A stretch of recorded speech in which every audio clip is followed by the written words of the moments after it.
Patient তো নেই। তার মানে পেশেন্ট কোথায়? কি কাণ্ড! ম্যানেজমেন্ট জানতে পারলে তো আমার চাকরি নিয়ে টানাটানি হয়ে যাবে। কিন্তু বাইরে থেকে এত রাতে ভেতরে লোক এলো কি করে? লোক নয়, একজন মেয়ে। মেয়ে? হ্যাঁ, আমার মনে হয় কোনো পেশেন্টের জন্য রাত জাগছিল। আপনাকে ওটিতে ডাকছে এখন। হ্যাঁ হ্যাঁ।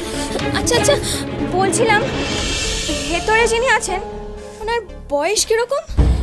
বয়স খুব একটা বেশি না। খুব একটা বেশি নয়। রিসেপশনে তো দ্রোণ স্যারের ওয়াইফ অপেক্ষা করছিল। উনি নয় তো?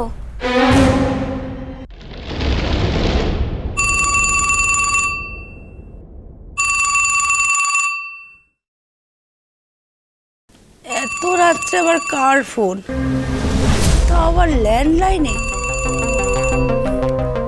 হাসপাতাল থেকে না তো?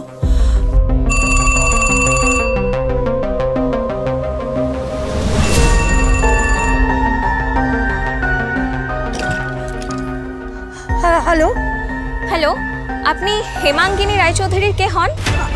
আমি আমি ওনার মেয়ে হই। কেন, কি হয়েছে মায়ের? সব ঠিক আছে তো? না, ঠিক নেই, একটা খারাপ খবর আছে। খারাপ খবর মানে? কে কোথায় আছো? শিগগিরই এসো, হাসপাতাল থেকে ফোন এসেছে। নিশ্চয়ই মায়ের কিছু হয়েছে, শিগগিরই এসো তোমরা। এক মিনিট একটু হোল্ড করুন। দেখ না, হাসপাতাল থেকে ফোন এসেছে, মনে হয় মায়ের কিছু একটা হয়েছে। হ্যাঁ। আরে কি বলছে সেটা বল। হ্যালো, হ্যাঁ বলুন। বলছি, কিন্তু আপনি তো শুনছেন না। আপনাদের বাড়ির লোকের অবস্থা ভালো না। আপনারা দ্রুত একবার হসপিটালে আসুন। হ্যাঁ রে, মায়ের অবস্থা খারাপ বলছে। আমাদের মা যদি আর না বাঁচে। মানে কি বলছো তুমি? কি হয়েছে? কি আজে বাজে কথা বলছিস? অবস্থা খারাপ মানে কি? আরে চিনি তো এসে বললো যে মায়ের জ্ঞান ফিরেছিল, তারপরে দ্রোণ তো বললো যে বিপদ কেটে গেছে। তাহলে তাহলে হঠাৎ করে কি আবার হলো? হ্যাঁ, কি করে কি হয়ে গেল? বাবা এই দ্রোণ কি হয়েছে? হাসপাতাল থেকে ফোন করেছে, বলছে মায়ের অবস্থা নাকি ভালো না।